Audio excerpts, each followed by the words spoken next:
Fala pessoal, boa tarde, tudo bem? Meu nome é Jefter Campos, eu sou professor de Educação Física e nós vamos dar continuidade aí com a nossa aula de número 15 aos conteúdos de ginástica que estamos abordando aí desde muito tempo já, acho que desde a aula número 7 da aula 8. Como é um conteúdo muito extenso, a gente meio que é obrigado a passar uma geral para vocês e depois vai repartindo cada modalidade e hoje a gente vai dar continuidade a esse conteúdo, beleza? Vamos nessa. Tá lembrando para vocês, né? Vamos aí recordar os tipos de ginásticas que nós já estudamos, né? A aula passada foi essa ginástica de número 2, que foi de academias, eu passei na aula ao vivo para vocês. Nós falamos de várias modalidades de academia como um todo, né? Da ginástica, da musculação, do crossfit.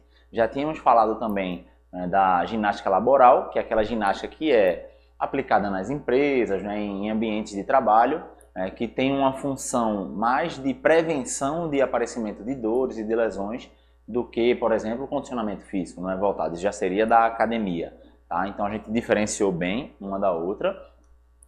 E aí a gente vai agora dar um foco na ginástica de competição, né? Que é aquela ginástica que a gente assiste na televisão quando passam Jogos Olímpicos, Jogos Pan-Americanos, né? Campeonato Brasileiro, etc. É aquela que passa no domingo ali no Esporte Espetacular, quando a gente quer assistir alguma modalidade diferente do futebol, tá?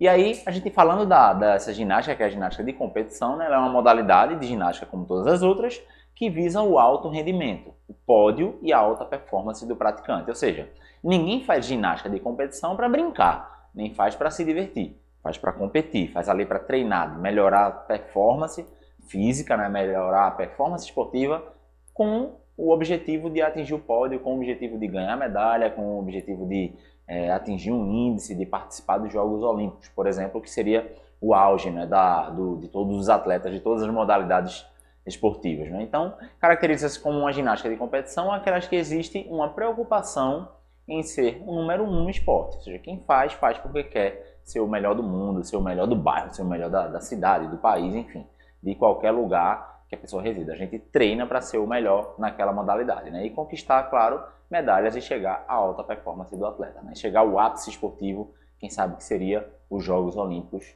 né? De verão, no caso, que é onde acontece a ginástica de competição. Como ela surgiu, né? Lembrando que desde os tempos antigos o movimento está sempre inserido na realidade do ser humano, desde o homem primitivo até o homem moderno, até o homem atual. Então ela se tornou um esporte olímpico a partir da Grécia só. Pois os gregos eles começaram a utilizar as Olimpíadas de Atenas no ano de 96, que já foi, né, os Jogos Olímpicos da Era Moderna, feita pelo Barão de Coubertin. Vocês vão lembrar aí que lá na aula 6 ou 7 eu falei de Jogos Olímpicos. Ela era uma modalidade exclusiva para homens. Só em 1928, ou seja, quase mais de 30 anos depois, foi que a modalidade passou também a ser disputada por mulheres nos Jogos Olímpicos ali de Amsterdã. Então, ela começou nos Jogos Olímpicos das antiguidades mesmo, desde a Grécia Antiga ela já era praticada, claro, outras modalidades e com outros implementos, outros acessórios, né? Retornou em 1896, né, com a retomada dos Jogos Olímpicos criada pelo Barão de Coubertin, né, trazida pelo Barão de Coubertin, e só em 1928 as mulheres podiam participar dos Jogos, né? Várias modalidades olímpicas só permitiram a participação das mulheres muito depois da sua criação, digamos assim, né? De quando ela começou a vigorar dentro dos Jogos Olímpicos, as mulheres quase nunca participavam, né? Elas precisaram de tempo, de muita luta, né? de muito embate para conseguir participar dos Jogos como atletas profissionais também. As modalidades que tem dentro da ginástica de competição, nós temos a acrobática, né, que embora reconhecida pela Federação Internacional de Ginástica, ela ainda não integra os Jogos Olímpicos, então a acrobática ainda não está nos Jogos Olímpicos, mas ela é oficialmente disputada pelo mundo inteiro. Então existem campeonatos em nível municipal, regional, nacional e mundial, mas a ginástica acrobática ainda não está dentro dos Jogos Olímpicos. Ela se tornou uma prática competitiva no Oriente, né, com acrobacias, passaram a ser usadas como atividades recreativas no Ocidente e foram sugeridas ainda ali como uma alternativa, né, àqueles cujo biotipo fosse considerado incompatível com a prática da ginástica artística, né, que é uma outra que a gente vê lá na frente. Então, quando a pessoa não tinha um biotipo muito legal para participar da ginástica artística, ele era meio que induzido a participar da ginástica acrobática, muito mais pela sua questão corporal do que até, às vezes, pela sua própria habilidade. Né? Quando a gente vai bater pelada, jogar futebol, por exemplo, no bairro e aí, não, esse menino não sabe jogar, o que é que a gente fazia? Bota esse menino pro gol. Não acontece isso muito, né? Quem não joga bem vai pro gol. E aí daí surgem grandes goleiros. Da mesma forma, surgem grandes ginastas acrobáticos por causa disso, porque não são aceitos, entre aspas, numa modalidade e acaba indo migrando para uma outra. Aí tá a ginástica acrobática, né? Ela é organizada em 5 categorias, né? Você tem a mista, que são feitas em duplas, né? A base é um homem e a volante, no caso, é uma mulher, né? Então o homem fica sempre na base e a mulher é quem sobe no ombro, que faz todas as acrobacias, né? Isso a gente vê muito em circo, vocês olharem vídeos nos canais aí de vídeo, vocês vão perceber que existem muitas atividades circenses que tem a ginástica acrobática que vocês podem visualizar. Né? Tem ela só feminina, né, em dupla, ou seja, uma mulher faz a base e a outra faz as acrobacias. Tem a só masculina também. Tem a feminina em trio, né? E tem a masculina de quarteto, né, onde são 2 bases com 2 intermediários e um volante. Tá? Outra modalidade de ginásticas de competição, que é a ginástica aeróbica esportiva. Né? O objetivo dessa aeróbica aí convencional é promover a melhora do sistema cardiovascular. Lembra daquela ginástica da academia que a gente falou? Aulas de zumba, aulas de step, aquelas aulas que são voltadas para condicionamento físico. Né? Então, a ginástica aeróbica esportiva ela veio dessa ramificação dessa ginástica aeróbica com o objetivo de melhorar o sistema cardiovascular. Né? Contudo, a esportiva, ela tem a finalidade do espetáculo, de mostrar, de fazer aquele grande show, aquela grande apresentação no final. Então, para isso, ela busca a execução de movimentos complexas, muito complexas, contínua e intensamente, ou seja, não é uma apresentação só de harmonia, tem muita força, muita explosão muscular, né? Muitos saltos. Então é algo que busca sempre o número maior de complexidade para ficar uma apresentação cada vez mais difícil e, claro, ser mais aplaudida ainda e ter notas melhores, né? Sempre tem uma música para acompanhar, né, as movimentações e tudo está sendo ali pontuado. Os gestos, a harmonia, além de os movimentos intensos, os giros que fazem, etc. Tá? As categorias de provas que compõem a modalidade da ginástica aeróbica são a infantil, disputada aí por crianças de 9 a 11 anos. Isso daí é bem escolar mesmo, né? A gente vê isso, não é tão cultural aqui no Brasil não, mas ainda tem alguns locais que tem, mas isso tem uma cultura muito mais americana, né? A infanto-juvenil, a categoria juvenil e a categoria dos adultos. Então, isso nos Estados Unidos, por exemplo, são competições assim. O mundo inteiro roda essas competições, da ginástica aeróbica esportiva. Né? Então, a gente encontra até em filmes, quando a gente assiste algum filme que tem ali a história dentro do ambiente escolar nos Estados Unidos, vocês vão ver que sempre tem a equipe de coreografia que faz essa ginástica esportiva. Tá? Provas individuais feminino, masculino, enfim. Vocês vão ver que tem várias categorias, assim como tem jogos escolares da gente, eles também têm várias categorias aí de provas em trio, em dupla, individual, misto, né, masculino e feminino participando junto. Então tem várias categorias para se participar. Tá? A ginástica artística, essa sim, já compõe o programa de ginástica olímpica, né, tanto que ela é chamada de ginástica olímpica. Né, é uma modalidade esportiva que envolve um conjunto de movimentos. E esses movimentos exigem precisão, força, flexibilidade, agilidade, coordenação motora e muito equilíbrio. Tá? E controle, tem que ter muito controle, porque ela utiliza alguns implementos. Então, portanto, o domínio do corpo é uma das principais características desses atletas. A ginástica artística ela é incrivelmente, assim, uma exigência incrível do corpo. Né? No Brasil, a gente tem aí uma história recente muito boa. Né? Então, a ginástica ela chega no Brasil no final do século XIX, né? Trazido pelos imigrantes europeus, nos estados da região do Sul, que é onde ela ainda é mais forte até hoje, né? Que teve o início. Né? Em 1858, ela foi fundada em Santa Catarina, a Sociedade de Ginástica de Joinville. 10 anos depois, foi fundada em Porto Alegre outra organização dessa modalidade, que era a Sociedade de Ginástica de Porto Alegre. Isso aí é um pouquinho da história da ginástica chegando aqui ao Brasil. Tá? E aí, nessa ginástica, ela tem a utilização de aparelhos. Né? Então, vocês vão lembrar de nomes muito fortes da ginástica do Brasil, como Daiane dos Santos, Daniela Hipólito, Diego Hipólito no masculino, o último Arthur Zanetti, muito forte também, entre outras atletas e outros atletas aí que já participaram também dessas modalidades.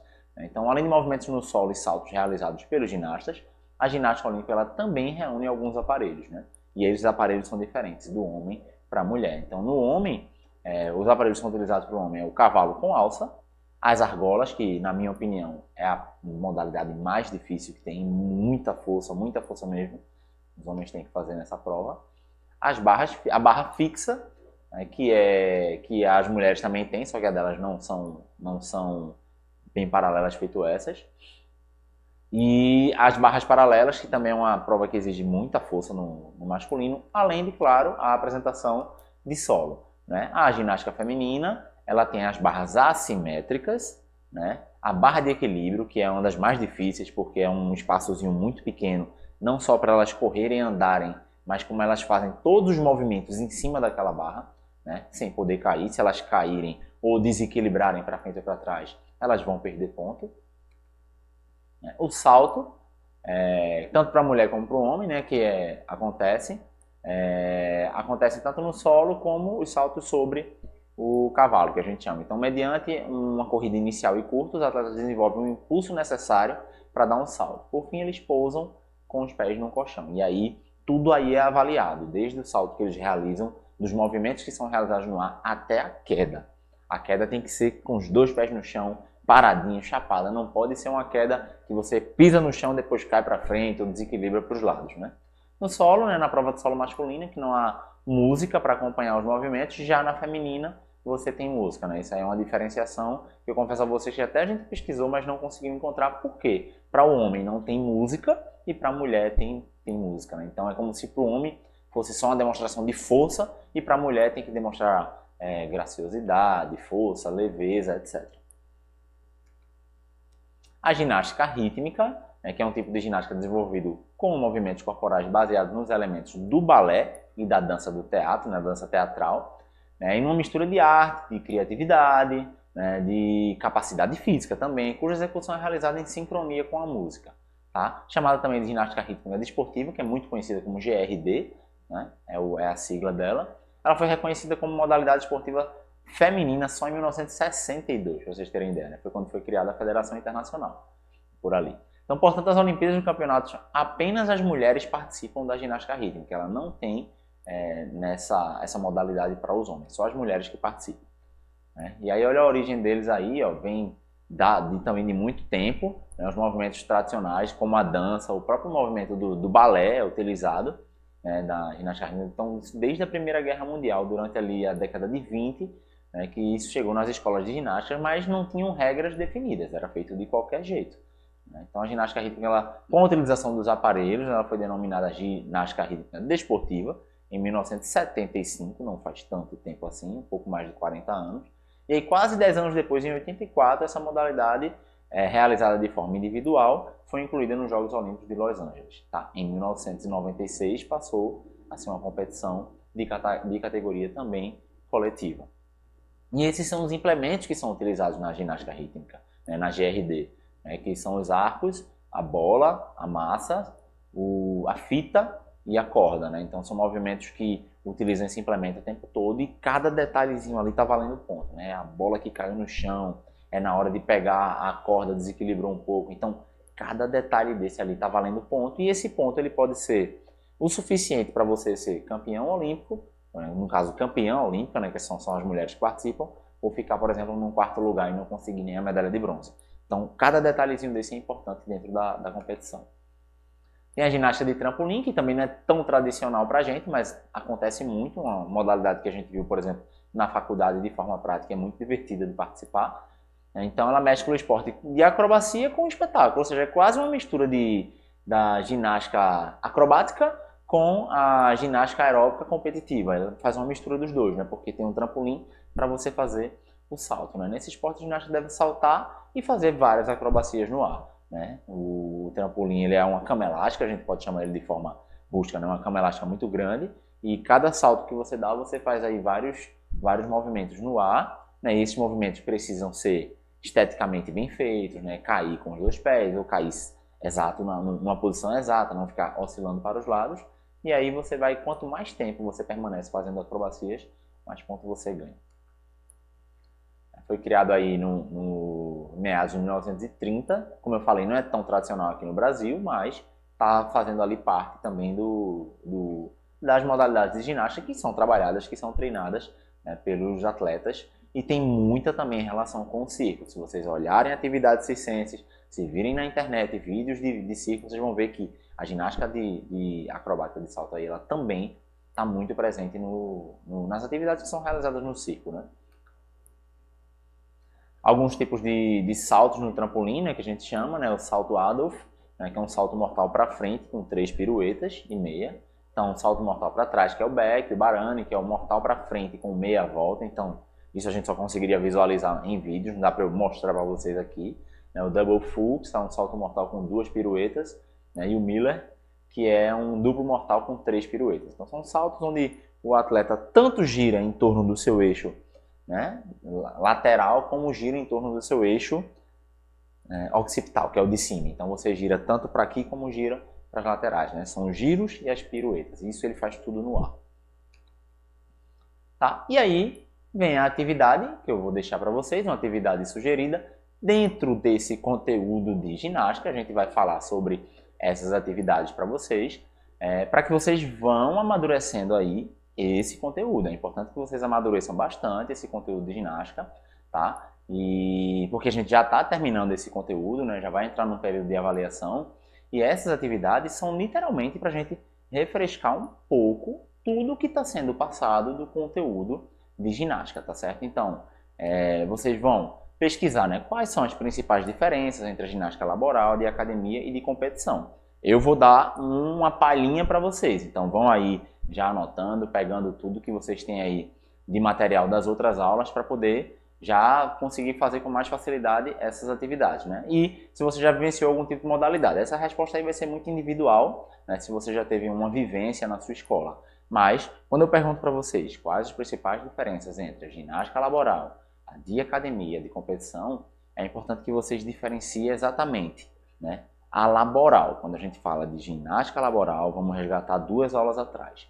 É aquela aula que tem um foco exclusivo em prevenção, não só de lesões, mas também de dores relacionadas ao trabalho. O que é uma dor relacionada ao trabalho? Sei lá, imagina que você no ano ainda não deve estar trabalhando num ambiente, por exemplo, de escritório, mas seu pai, sua mãe, seu avô, alguém que trabalha num escritório, num computador e passa 8, 10 horas sentado ali no computador o tempo todo, teclando, teclando, teclando, teclando. Imagina a quantidade de tensão que essa pessoa não deve estar provocando aqui nessa região do pescoço, nessa região aqui do trapézio, o quanto de tensão está sendo provocado naquela região.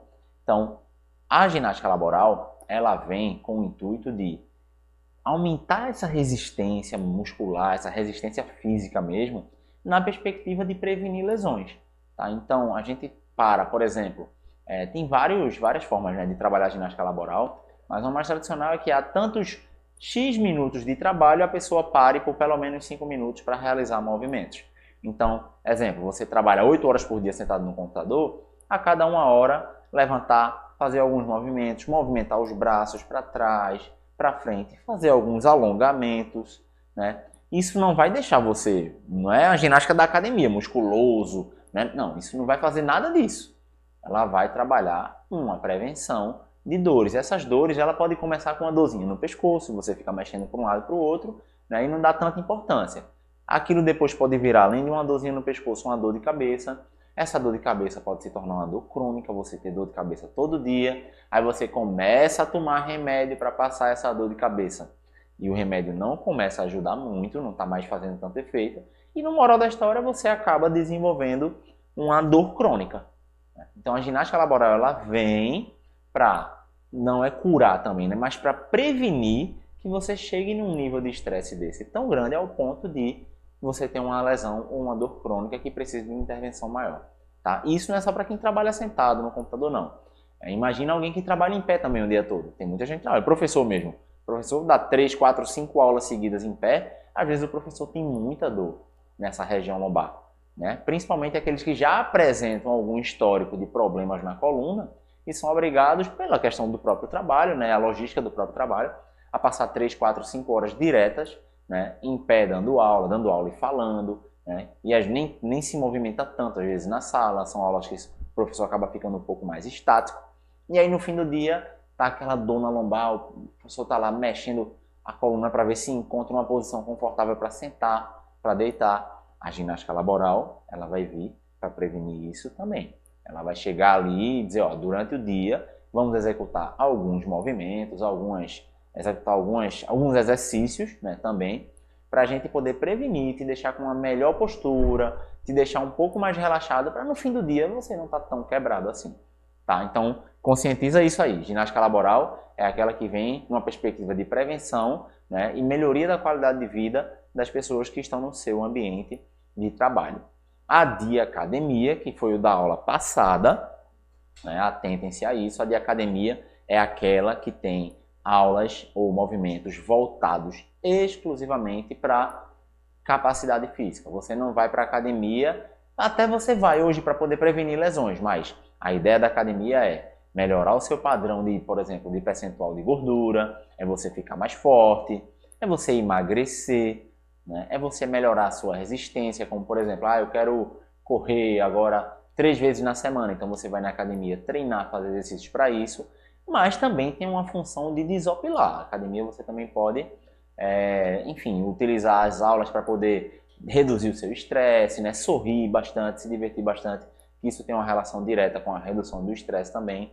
Mas o foco da academia está ali naquela perspectiva da saúde, né, da estética, está tudo ali misturado, né? Algumas mais voltadas para a saúde, outras mais voltadas para a estética, mas a grande maioria está com tudo isso aí dentro do seu pacote, né? E aí tem as aulas que acontecem, como a gente falou na aula passada, aulas de zumba, aulas de ginástica coletiva, aulas de alongamento, aulas de yoga, né? E isso tá, eu botei aí como de academia, mas a gente lembra que o crossfit, né, o funcional também, todas essas têm a mesma função: melhorar a sua condição física para que você faça as suas atividades aí durante o dia a dia, mas que consiga resultados como redução da gordura corporal, redução do seu peso corporal, né, ganho de massa muscular, ficar mais forte, né, de forma, claro, lícita, de forma saudável. Tá? E a de competição foi exatamente o que a gente falou hoje, então essa daí não precisa nem revisar muito, né? A ginástica de competição ela tem um foco exclusivo em pódio, primeiro lugar. Quem pratica a ginástica de competição não está pensando em ir para lá para rir, para se divertir, tá? Vai levar a sério aquela modalidade para poder chegar ao pódio, para poder ser o melhor da cidade, o melhor do estado, o melhor do país, enfim. A meta que a pessoa tem, ela é muito individual, mas o que ela quer é ser a melhor, o melhor competidor daquela modalidade, tá bom? Então, ó, dei uma resumida geral, basicamente eu respondi a questão para vocês, não tem nem mais o que vocês aí alegarem de não saber, né? Então, fiz uma revisão aí dessas últimas aulas sobre ginástica laboral, de academia e de competição, e a atividade que eu proponho para vocês é essa, né? Que vocês façam aí umas diferenças entre elas, ok? Obrigado a todos vocês e até a próxima aula.